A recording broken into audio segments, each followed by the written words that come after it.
personaje del que pues, muchas personas conocen en el mundo. Tiene bastantes años, creo que 100. Cumplió ayer Nacho, cumplió ayer por 100 el años. tema del señor Carter. Presidente de Estados Unidos. Una persona bastante interesante. Hoy vamos a hablar un poco de él porque estos personajes han marcado hitos en la historia y sobre todo porque tiene que ver mucho con el Oriente Medio. Abogado y docente universitario Andrés Úsuga, ¿cómo me le va? Muy bien, hombre, Nacho, muchísimas gracias por la invitación. Saludo especial para todos en la mesa. Muy complacido de estar otra vez por acá. Yo le voy a dar 5 punticos del señor Jimmy Carter, expresidente de los Estados Unidos, cumplió 100 años ayer. Fue un tipo que promovió mucho los derechos humanos durante su presidencia. Le puso mucho especial énfasis a esto y sobre todo a nivel mundial. Era obsesivo con los derechos humanos. Contribuyó bastante, que es lo que estamos necesitando en este momento, a la paz en Oriente Medio. Él estuvo muy metido en el Tratado de Paz entre Israel y Egipto en 1978. Pues lo hicieron en Camp David, sí, que es la finca de los presidentes de Estados Unidos. Que inclusive se sostiene hoy, por eso Egipto no entra ni está rivalizando, porque tienen ese Tratado de Paz. Ahí entramos los colombianos en un pedacito. Ahorita le cuento en qué. Ahorita me cuenta. Yo le hago este resumen rápido y ya lo dejo que usted nos cuente. Fomentó la democracia y la transparencia. Es conocido por esto, por la transparencia, aunque usted ahorita nos dio un dato que enseguida lo cuenta.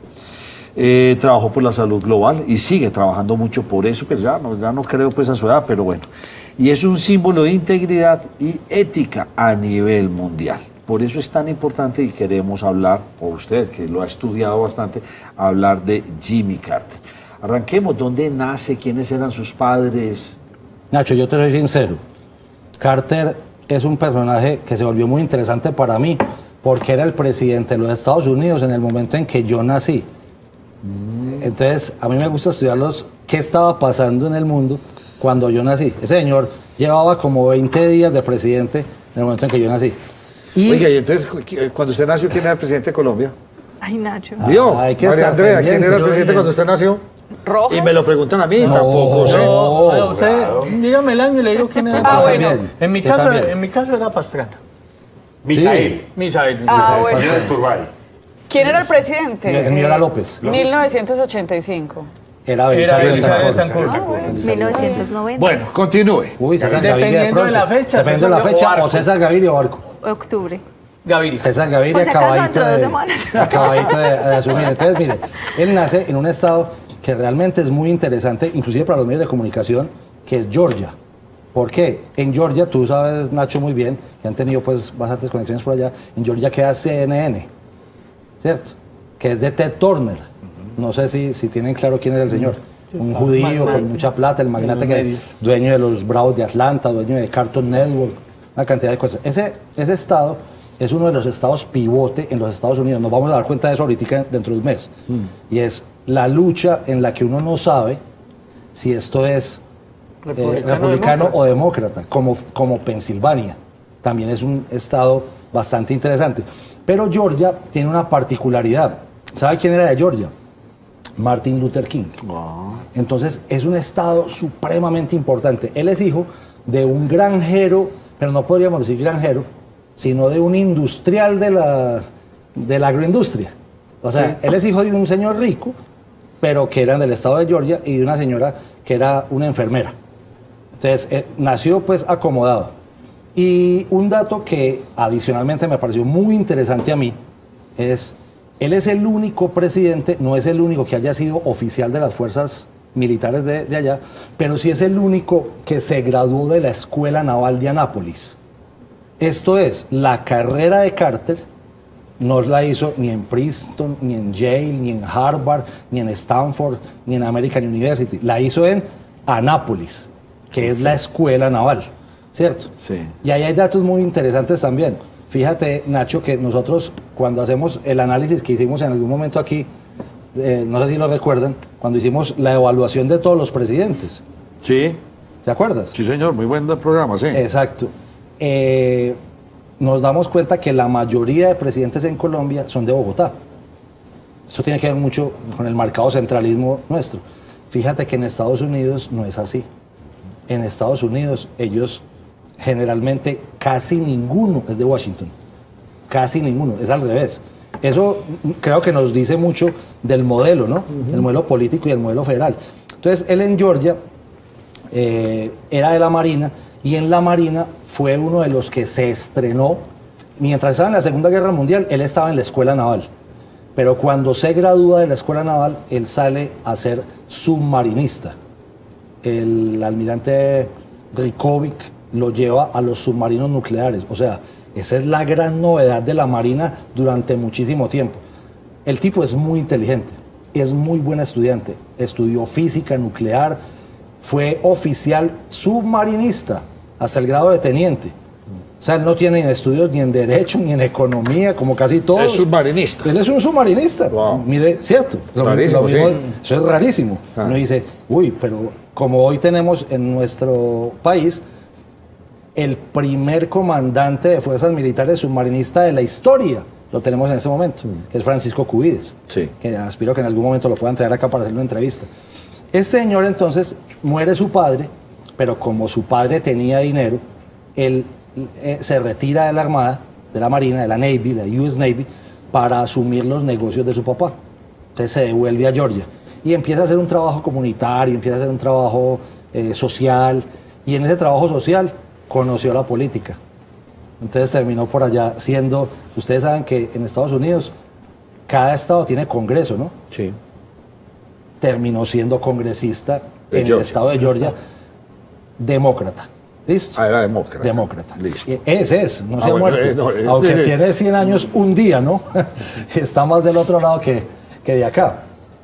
Pero luego de eso, 2 veces senador, termina luchando y compitiendo. Fíjense, son los años 60, ¿no? Sí. Años de mucho agite. ¿Por qué tanto agite? Muere Kennedy. Época de la Guerra Fría. Claro, y muere Kennedy, que es demócrata. Sí. Cuando muere Kennedy, que termina el periodo, el que era su vicepresidente, y querían que fuera su reemplazo en las elecciones como demócrata, querían que fuera el hermano de Kennedy, ¿recuerdan? Bobby Kennedy, Sí, sí. y que lo matan también. Sí. Sí. Entonces, te estoy contando cómo llega él al poder, ¿no? Estados Unidos entra en un pánico grandotote y dicen, "Uy, pucha, creo que no vamos a aguantar más con mano blanda y hay que traer a alguien de mano muy dura". Esto es, traen un republicano. Y ahí votan por Nixon.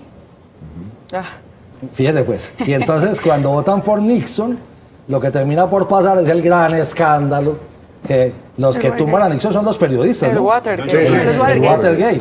Watergate. Entonces, cuando se cae Nixon, el periodo, ojo, ese es el único presidente que ha renunciado. Yo pienso que Joe Biden también lo debería haber hecho, pero no lo hace. Listo, no importa.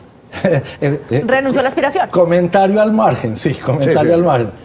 Pero este sí renuncia. Cuando Nixon renuncia, termina el periodo de Nixon Gerald Ford. ¿Cierto? Cuando termina Ford no solamente quiere reelegirse, pues quiere continuar con los republicanos en el poder. Y pierde precisamente con Carter. ¿Por qué? Porque la gente, el desprestigio es tan grande de los republicanos con el escándalo de Nixon, que la gente allá en una democracia, como son las democracias, creo yo, serias, le dan la oportunidad a un espectro y después se la dan al otro, como estuvo Chile durante un buen tiempo, ¿cierto? Pero ¿qué pasa ahí? A usted que le gusta la economía también, José y Nacho. A todos, yo creo que aquí les gusta mucho la economía a todos, hablan mucho de eso. En el año 73, ¿recuerdan la crisis de la OPEP? Sí, claro. Esa es la gran crisis económica.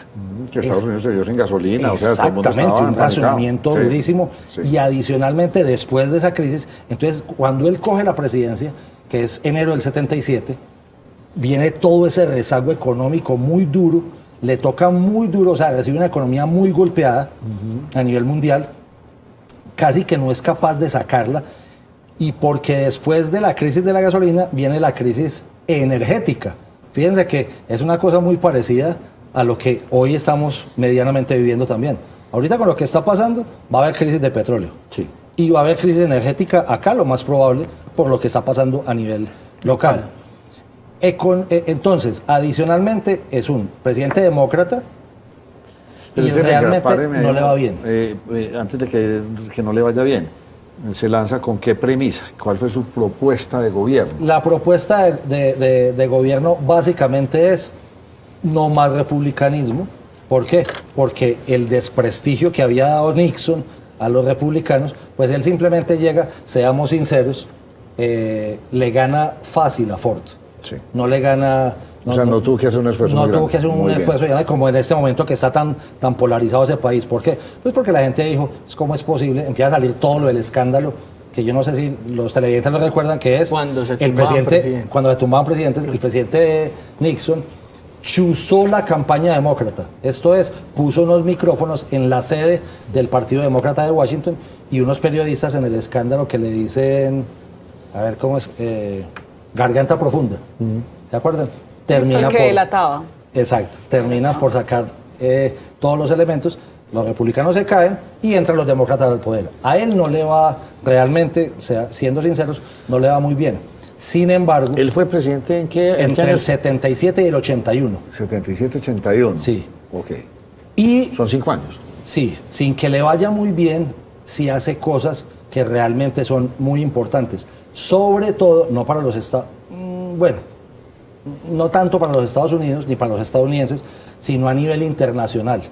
Él hace hitos históricos, o sea, cosas muy grandes para, por ejemplo, lo estamos hablando ahorita, el Tratado de Camp David, que es que luego de la guerra del 67, la guerra de los 6 días, mire cómo nos metemos en un tema que se nos vuelve actual otra vez. Sí. Israel, lo podemos hablar así muy coloquialmente. Claro. Israel casca a los 6 países que se meten con ellos.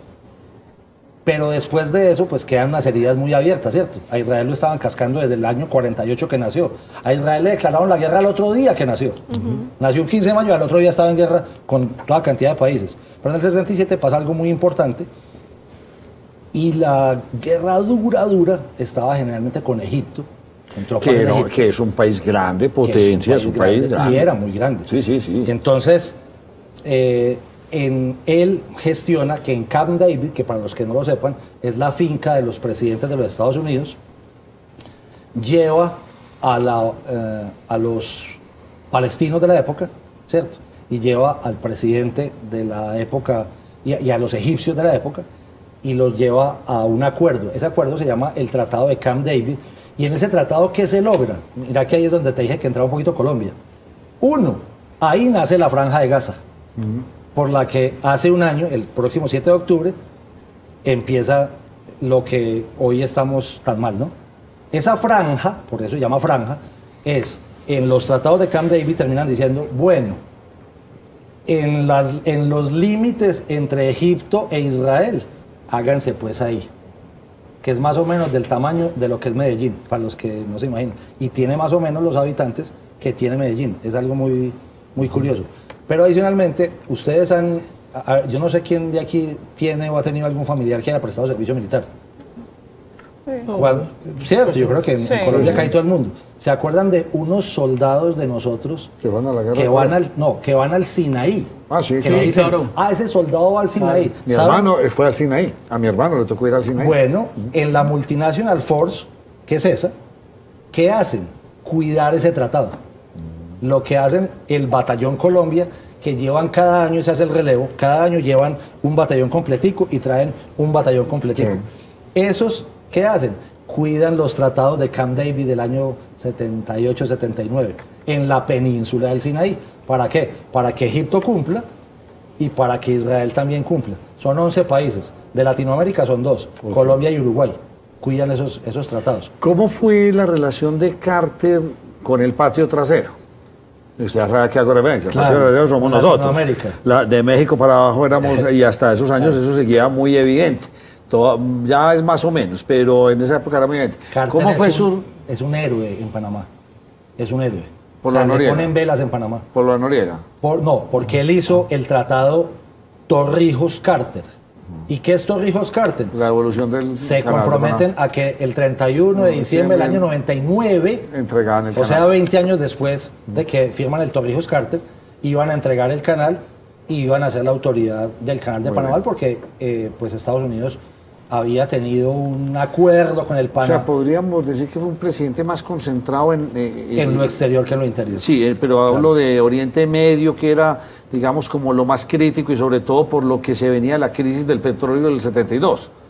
Sí, lo que pasa es que yo lo que siento es que él no tuvo mucho margen de maniobra porque la economía no lo dejaba moverse mucho porque estaba muy mal venía la economía y seamos sinceros, él no fue capaz de recuperarla. Y por eso, porque no fue capaz de recuperarla, vuelven los republicanos al poder con Reagan. Y Reagan, ya los que estudian economía y macroeconomía e historia económica, se dan cuenta que entre Reagan y Margaret Thatcher terminan arreglando la situación económica de forma significativa. O sea, entre Estados Unidos e Inglaterra terminaron modificando la macroeconomía del mundo entre esos dos presidentes con lo que hayan dicho, con el capitalismo salvaje, con lo que sea, pero arreglaron bastante las finanzas yo sentiría que de todo el mundo, o inclusive o sea, Latinoamérica fue muy beneficiada por parte de esas políticas que toman luego de Carter. Y ahí se empieza a volver importante Carter, pero ya no como presidente, Sino sino como expresidente. Vamos a hablar de eso después de esta pausa. Pues bien, Jimmy Carter, presidente de los Estados Unidos, fue mejor expresidente que presidente. Efectivamente. Y dicen los mismos gringos que era mejor persona que presidente. Eso es dicho de ellos mismos, ¿no? Pero eso dice mucho. Sí. Y habla bien de él. Claro, él crea una cosa supremamente importante que inclusive ahorita fue noticia hace unas horas, el Centro Carter. ¿Qué es el Centro Carter?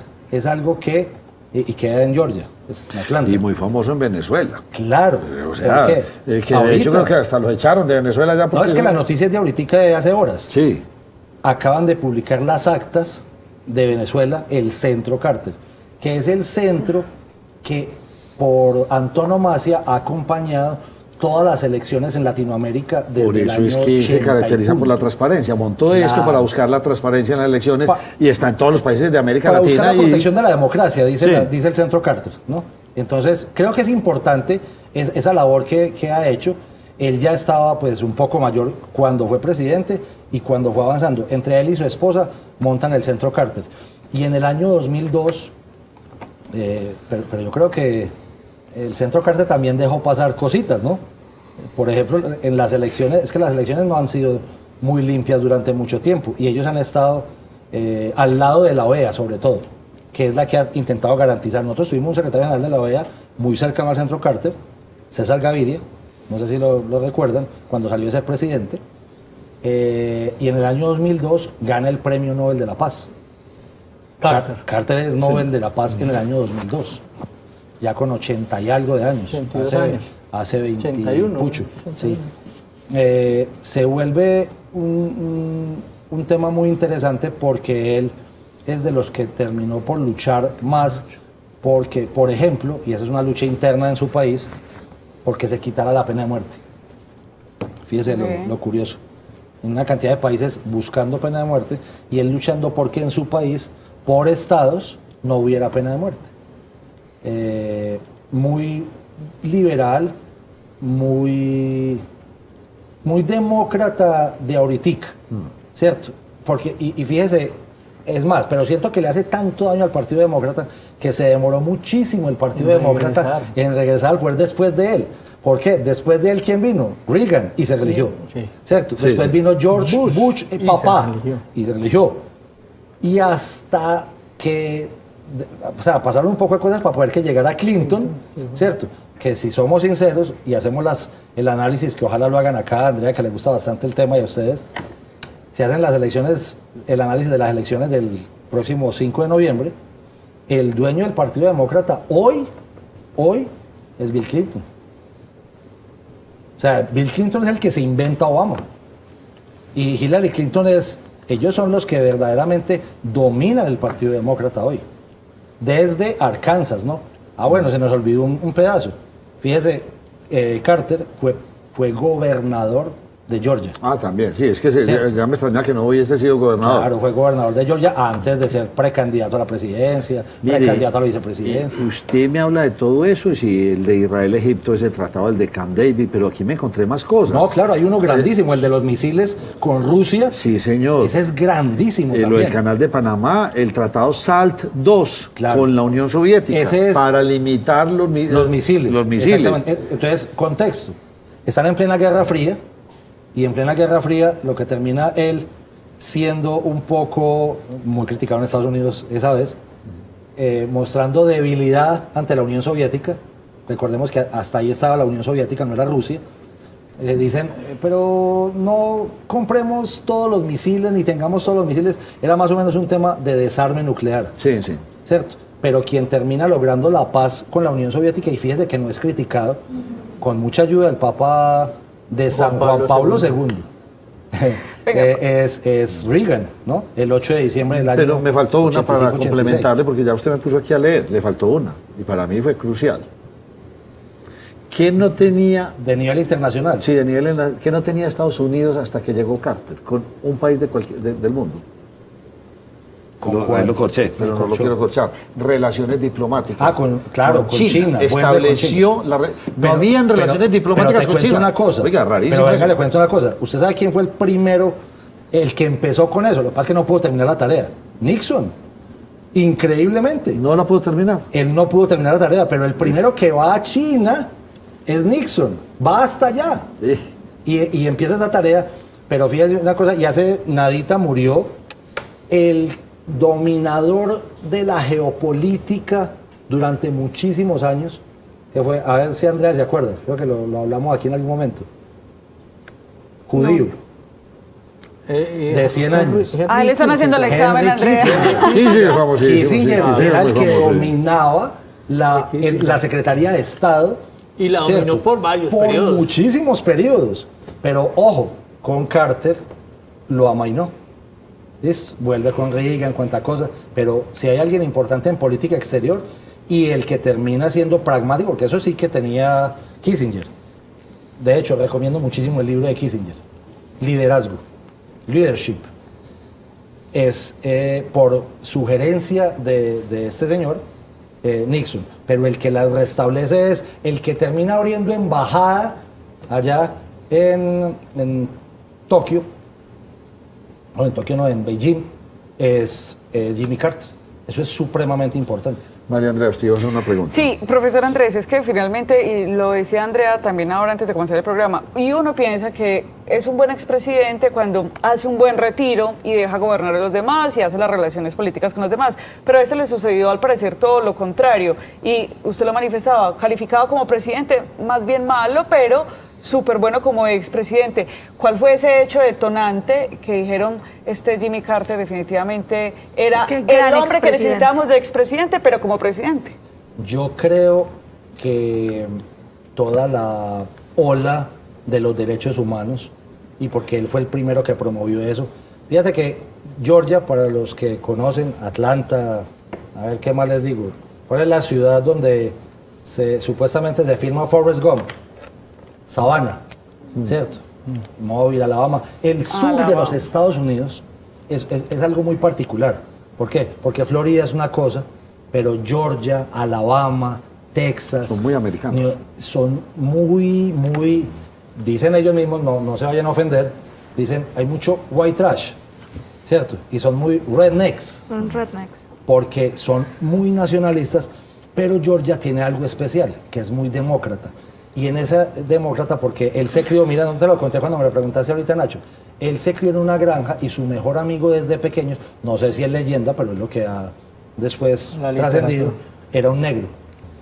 Pero él decía, el segregacionismo, para mí cuando era pequeño, pues nace en 1924. Sí, claro. O sea, en la década de los 20 y de los 30, era lo más normal del mundo. ¿Por qué? Porque eso logra superarse hasta los años 60 con el movimiento de los derechos civiles de Martin Luther King, de Malcolm X y de todo lo que pasa en ese Estados Unidos de los 60.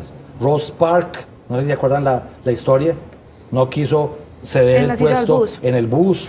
Todas esas cosas que nace el movimiento de derechos civiles.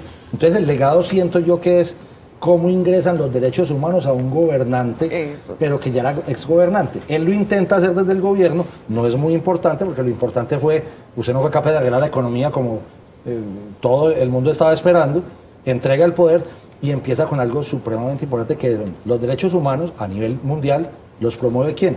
El Centro Carter. La transparencia a nivel Sí, mundial. total, sí, eso estaba El aquí Centro leyendo, Carter. impresionante lo que hace el Es Centro muy Carter, sí. importante, pero como expresidente. Sigue siendo un tipo acaudelado. Sí, Seguramente, ellos tenían una gran producción de cacahuates, si no estoy mal, Ok. que era muy grande a nivel Georgia. En su concepto, más allá de lo que dice la literatura, ¿qué es lo mejor y lo peor de Jimmy Carter? Yo creo que hay líneas muy importantes desde la política exterior. Esto es, haber logrado sentar a Israel con Egipto, con Siria, con Líbano. Yo creo que aún hoy, 47 años después, 45 años después, me parece que es un gran logro, ¿no? Y eso lo hizo durante su presidencia. De lo peor, yo creo que al mismo tiempo en los temas de Centro Carter, yo creo que hay una cantidad de elecciones que dejaron pasar. Porque a mí no me pueden decir que las primeras elecciones que hizo ya Chávez en el poder en Venezuela, que fueron cuidadas por el Centro Carter, nunca Fueron dijeron, transparentes. sí, y no dijeron nada. Ahí no dijeron nada. De hecho, ahí tiene culpa hasta el expresidente César Gaviria también, que no dijo nada de la Secretaría General de la OEA. Carter tiene hijos. Y también, Carter tiene ¿Y en hijos. política o no política? No hicieron política. Su esposa murió el año pasado, ya muy viejita también. Yo creí que no iba a aguantar hasta cumplir los 100 Sí, años. usted me insistiendo en que habláramos de Sí, Carter. porque es súper importante el señor y uno dice, este señor no le va a aguantar la vida. Al último entierro que fue, lo llevaron ya muy deteriorado, que fue al de su esposa. Ayer ¿no? vi las imágenes en una silla de ruedas, En una silla de persona ruedas ya que- conectado. Pero sabes una cosa, hace poquito, inclusive antes del entierro de la esposa, todavía lúcido. O sea, no tiene demencia senil, dijo cosas coherentes. Creo que lo visitan todavía Obama y Clinton a pedirle consejo. Es un señor importante, no crean, en la política. Mire, Y cuando porque- muera va a ser, es que- los funerales de Estado de Carter van a ser los funerales. Sí, van a ser. Y más si está un gobierno como este. Yo no sé si la mezquindad de Trump permitiría pues unos buenos funerales de Estado. Pero con todo y eso, él es alguien muy importante y no solamente importante para Estados Unidos, a nivel mundial. Panamá va a poner la bandera de media asta, te lo garantizo, porque es un héroe en Panamá. En política, Nacho, para finalizar, lo que usted menciona, el tema de la experiencia y la edad cuenta Claro. mucho entre los políticos. Claro. O sea, quienes tienen más experiencia son un referente constante O sea, a es una consultar. cosa, yo he sentido que aquí no. Aquí en vez de consultar la gente con experiencia, No. aquí van Últimamente lo arrinconándolos. están orillando. Sí, por eso. Pero Y yo hasta creo el- que ha sido terrible, porque los supuestos jóvenes que están en política en este momento, yo no veo qué es lo que le están aportando de forma significativa al país. En resumen, Jimmy Carter es importante por su compromiso con los derechos humanos. Eso es clarísimo. La paz del Oriente Medio fue un gestor y yo pienso que inclusive con su organización siguen trabajando en ese sentido. La democracia, la transparencia, la salud global y la salud global. Y él no ha muerto. Por eso Venezuela está preocupado porque allá estuvieron y Claro. donde Y sacaron las actas del donde Centro sacan las Carter. actas.